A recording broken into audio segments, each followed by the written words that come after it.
there, everyone. It's Thursday, August 8th, and welcome to the Final Bar. I'm your host, Dave Keller. I'm the Chief Market Strategist here at StockCharts.com, back in a sunny Redmond, Washington. Good to be back with you here at the home office. Checking in on the markets. Nice up day. As a matter of fact, one of the most up days we've seen for the S&P 500 since 2022, actually. So a decent up day with the S&P up over 2%, the NASDAQ up almost 3%. Pretty common, actually, in a primary downtrend to have big up days. I think a lot of people are arguing this is the dreaded dead cat bounce, a seductive counter-trend rally to the upside, drawing people in before the next move lower. I wouldn't be surprised if this downturn is not yet complete, but let's look at the evidence together and see what we can draw, looking at price, trend, sentiment, and also we'll look at some of the individual names in the news and on the move around earnings. Let's get right to our market recap, see how things played out through the course of the day today. Come on, Keller. All right, let's talk about the S&P 500 up 2.3%. Again, one of the best days we've seen in the S&P, certainly this year, if not going back even further. That's up 2.3% to just below 5320. The NASDAQ Composite up almost 3%. The NASDAQ 100 just over 3%. The VIX, of course, on a big up day like this, coming back down, still elevated. To be clear, the VIX still remains above 20. And I would say, again, given the spike that we had in the VIX over 60, or around 60, in the last week, that's usually not something you see in a primary bullish trend. Those are more in primary bear markets where you see that sort of spike in volatility. For what it's worth, though, the S&P and the NASDAQ, nice update. Mid caps, small caps, all about the same. So honestly, no real differentiation, right? Large, mid, small, all around the same percentage return. So I don't think there was a big small versus large theme to be had today. This is sort of all risk assets moving back to the upside. In terms of interest rates, you can see bond prices came off today. The TLT was down about 0.6%. The 10-year yield finished today right around 4%, and that's up slightly from yesterday's close. The entire curve actually drifted slightly higher. Now, the trend, of course, has been the opposite, right? In the last couple of weeks, we've had lower equity prices, higher bond prices, lower yields today, sort of a mean reversion to all of those themes that we talked about. Dollar, no real change from yesterday. Precious metals and the rest of the commodity complex, to be honest, moving higher. Gold and silver in particular having nice upswings. Gold is right around all-time highs yet again. We'll look at the chart of gold a little later here in our market recap. Finally, cryptocurrencies. Nice bounce for Bitcoin so far. We hit that 50,000 level, and hopefully you've paid attention as we talked many times about big round numbers, right? If you want to get a read on Bitcoin, feel like you have an advantage, wait for the thing to hit a big round number and bet on some sort of movement around there. We bounced off of 50,000. We're now about $10,000 higher to just below 60K, which, as you may know, is another big round number. So while Bitcoin's up another 8% today and Ether price is up about 10% to 2580, I'm eyeing that Bitcoin 60K level, not too far above where we're trading right about now after the equity close Eastern time. Technology, your top performing sector, the XLK up 3.8%. And all I will tell you is be wary. I would caution you to draw too many great reactions, too many broad conclusions based on tech being up almost 4% today. I've always said make short-term decisions with short-term data, make long-term decisions with long-term data. So if you're trying to declare the market correction is over because tech was up 3.7% today, let's remember that it's still down quite a bit off of its all-time high. And the primary trend, I don't think as an argument, is still very much down. We're making lower highs and lower lows. Get excited when that stops happening. So nice update, but I would say still this is within a primary downtrend for tech and for growth. Industrials, healthcare, consumer discretionary, energy, all sectors up over 2% as well. As you can see, all 11 of the S&P sectors were down. Even the defensive sectors were at the bottom of the list today. Utilities, real estate, staples, all up less than 1%, but all in the green today. Looking at the Magnificent Seven, you can see why our growth-driven benchmarks looked pretty decent today. You have NVIDIA up 6%, Meta up 4.25%, Tesla up 3.7%. Worst performing names out of this group of leadership names in the growth space: Microsoft up 1.1%, Apple 1.7%, Amazon 1.9%, same for Alphabet. So overall, obviously a nice counter trend move to the upside. A lot of these stocks that have been struggling mightily actually showing some short-term signs of strength. Let's look at a chart of the S&P 500 and see how this plays out. And when I mention, I don't mean to throw water on this whole idea that we may have had a bottom. I don't know. I don't have a crystal ball, just like you don't. So that may have been the low, right? A couple days ago, that was Monday's close around 5,200, just below there. Maybe that was the low for this cycle. It is certainly possible. I would say highly unlikely based on my experience with downtrend phases. And when you see the deterioration in breadth, when you see the spike in volatility, the widening of spreads, the surge in defensive sectors, these are not things that are changing in one trading day. These are things that are more broader evolutions of market dynamics. So you've had a nice counter trend rally here, particularly today with growth stocks doing quite well. But let's remember that the S&P is still negative for the last 5 days. It's certainly negative for the last month, and the momentum is still quite negative, right? So what you have to remember is if you go back in market history, one of the things that a lot of people don't like to think about is if you look at one-day returns, generally speaking, the biggest one-day returns happen during bearish markets, right? Happen during primary bearish markets. And when you're asking, what do you mean by primary bullish and bearish? I just mean when you take a step back from the S&P and you sort of see this move from the October low to a March peak as a primary uptrend, March down to the April low as a primary downtrend, April low to July peak as a primary uptrend. Like if you took a step back and just sort of summarize the last year in 5 or 6 different up and down lines, that's the primary trend, right? So sort of the main, predominant trend that's in play. And then you have these short-term peaks and valleys that make up the larger trend. And you also have a much larger term cycle, which is probably formed from those primary trends.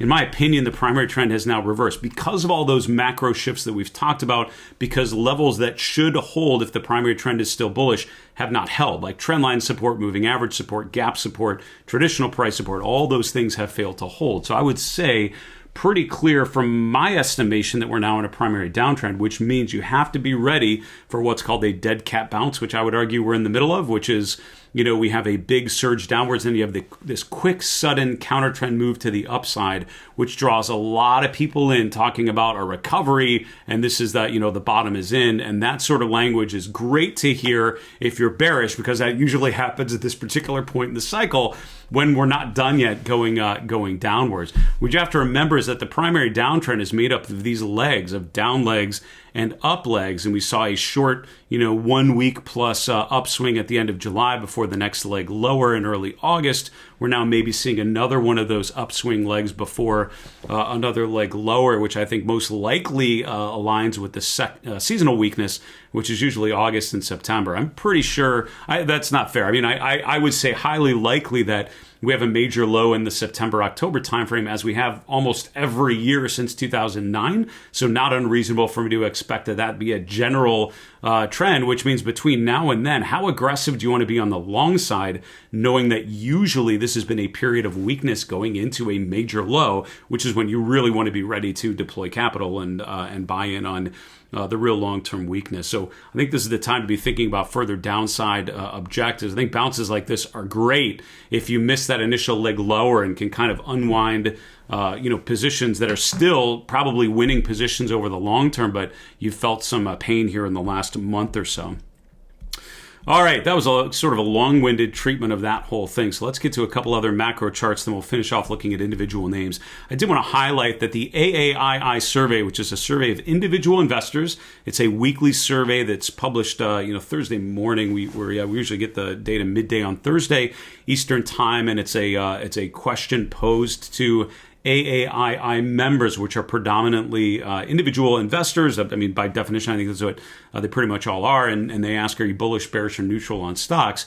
And you can see that about 3 weeks ago, that bullish reading was around 52%. As of today's reading, it's just above 40%.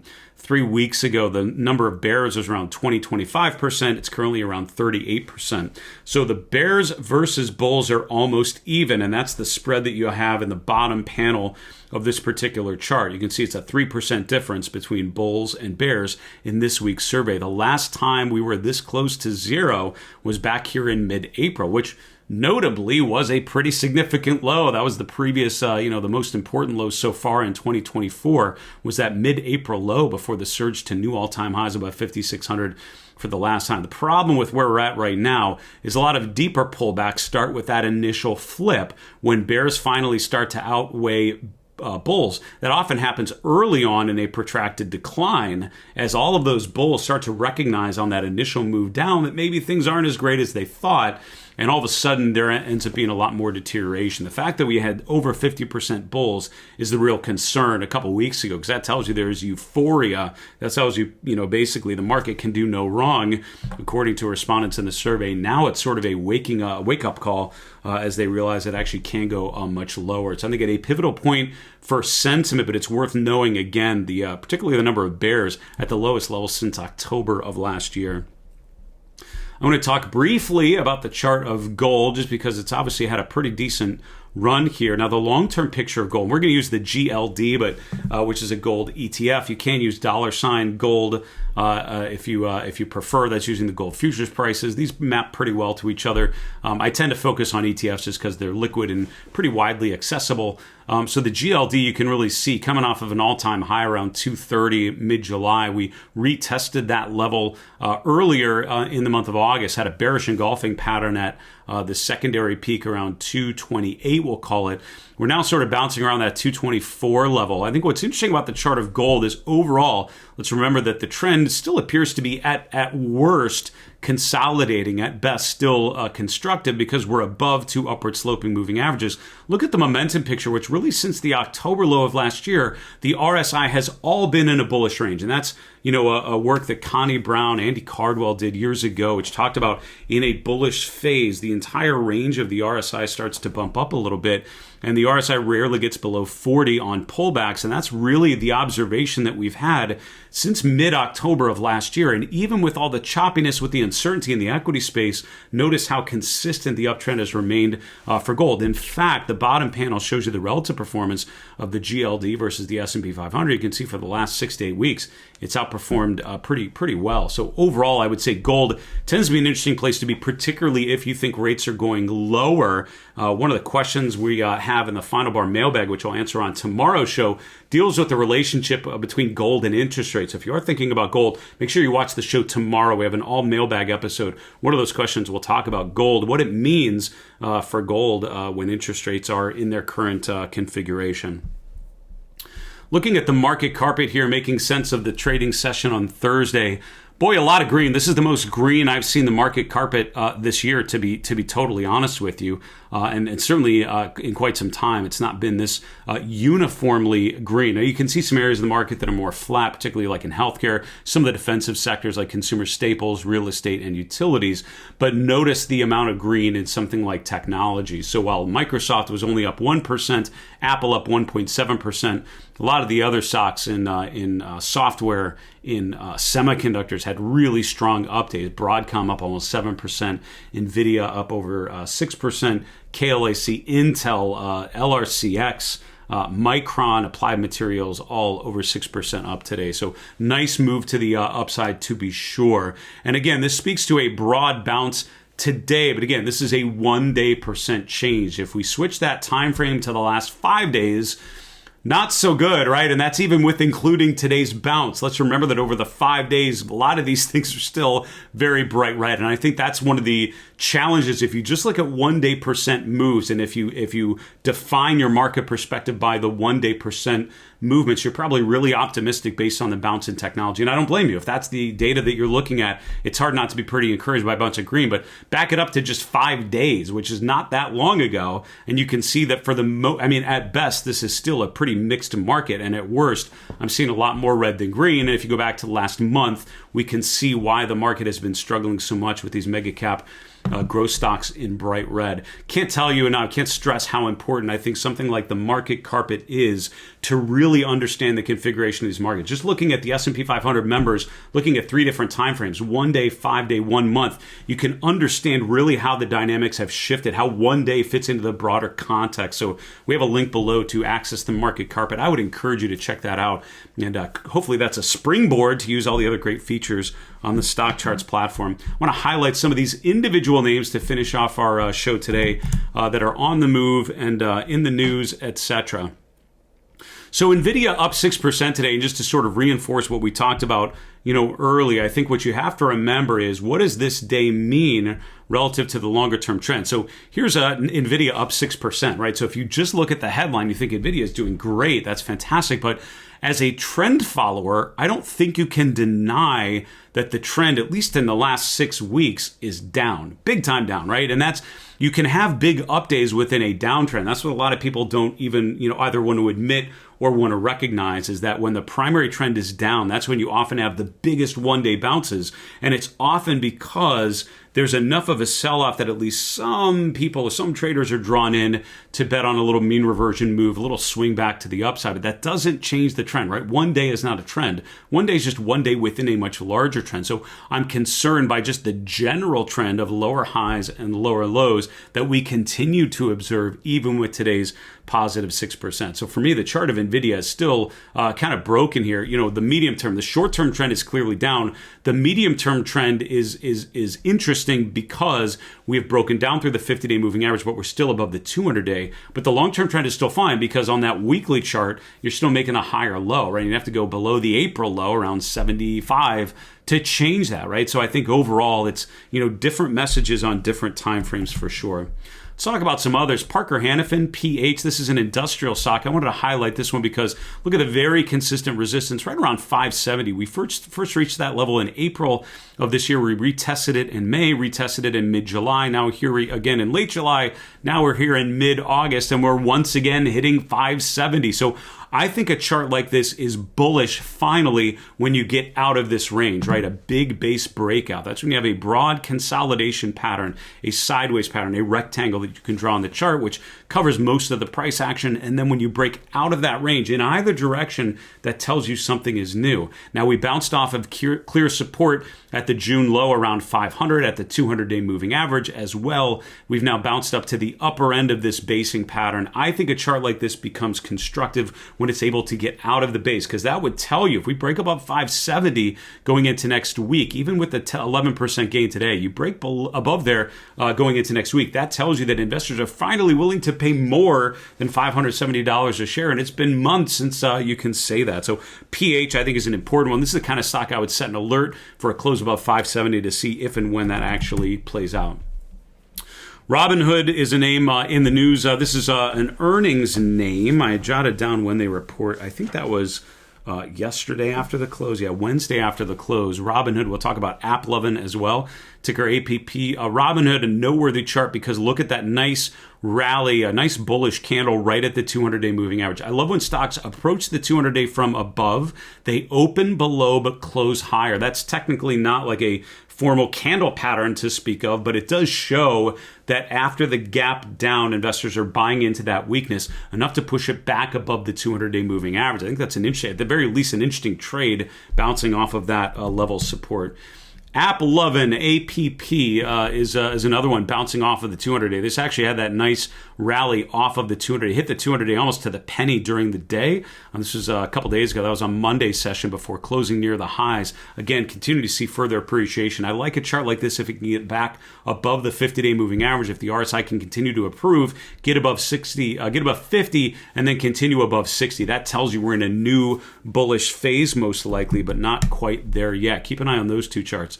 Occidental Petroleum, I think, is a great chart, mainly because it's bouncing off of a very well-established support level. Here's the chart of Oxy, and look at how many times the stock has kind of hit that 55, 56 range. A number of times in early 23, late 23, early 24, we're kind of round-tripping back to that level. So while the long-term trend is probably neutral at best here, I like the idea of a swing, a trade off of the lows. And I'm not, I don't trade an active portfolio as a contrarian. I'm not a big swing trader in my own portfolios, but I would tell you that if I was, these are the types of patterns that I think look really constructive, right? We're oversold as we test a well-established support level. I like that bounce off of a clear level of support. Buyers clearly coming in and betting on a bounce off of that 55, 56 range. I think that's an interesting chart. Continue to watch. Eli Lilly, a really interesting chart. We'll look at the last year here just to show the break below the 50-day moving average. In the last week, we're sort of chopping around. Today, we opened above the 50-day and closed below. So we talked about a couple of those names like Robinhood that opened below the 200-day and closed above. Here's kind of the opposite. You gap higher, but instead of gapping up and closing higher, showing the buyers are coming in, we gapped higher but closed lower, showing that investors are actually selling off on that rally. So Eli Lilly still up 9.5%, but I don't like that short-term action showing distribution during the day. Couple charts that I think are just still in primary downtrends. These are the types of charts that I love to avoid until the chart tells you to start to get involved. What's the consistent phenomenon with Plug Power, with Unity Software? These are some earnings names yesterday or today and tomorrow. Paramount. All three of these are firmly below two downward sloping moving averages. I'm always a fan of stocks that end that pattern, right? I think a chart like this is encouraging when we finally get above the 200-day moving average after spending months, if not years, below the 200-day. There's not a lot of goodness to be had below the 200-day moving average. I think a lot of that is noise. Getting back above the 200-day, particularly after a long period below, can give you a sign of a real change of character, that we're entering into a period of accumulation. So if I'm looking at any three of these names, we might get a nice upside bounce with earnings. I think that's great. The problem with a chart like Paramount, it's had so many attempts to get back above the 200-day moving average, and 100% of the time in the last 12 months, it has failed to do so. One final name I'm watching for earnings here, and this is one reporting after the close today, e.l.f. This is a staple stock. It's it's in the group called personal products, like beauty products. And if you look, really in a basing pattern between resistance around 220, between support around 150. Look at how many times we've been in that range. So for now, we're bouncing off of the 200-day moving average. A nice bullish engulfing pattern as we broke higher. We're now in the limbo between the 50 and 200-day. I'd love to see which way this resolves after earnings. If we get a nice earnings beat, I would love to see a push outside of this base, which would mean e.l.f. above 220, I think becomes a very constructive pattern. Again, that's where I'd set an alert. Let the StockCharts platform do some of the work for you. Monitor some of those levels on your charts. Set an alert to get notified if and when those levels are broken. And that's the way to get StockCharts to do some of the work for you. Folks, that's a wrap for the show. I want to thank you so much for joining us every weekday after the close. Don't forget, tomorrow we'll do a great all mailbag edition. Some great questions that have come this week. I want to share the results with you. For StockCharts, I'm Redmond, Washington. I'm Dave Keller. Be well, stay safe, have a good night.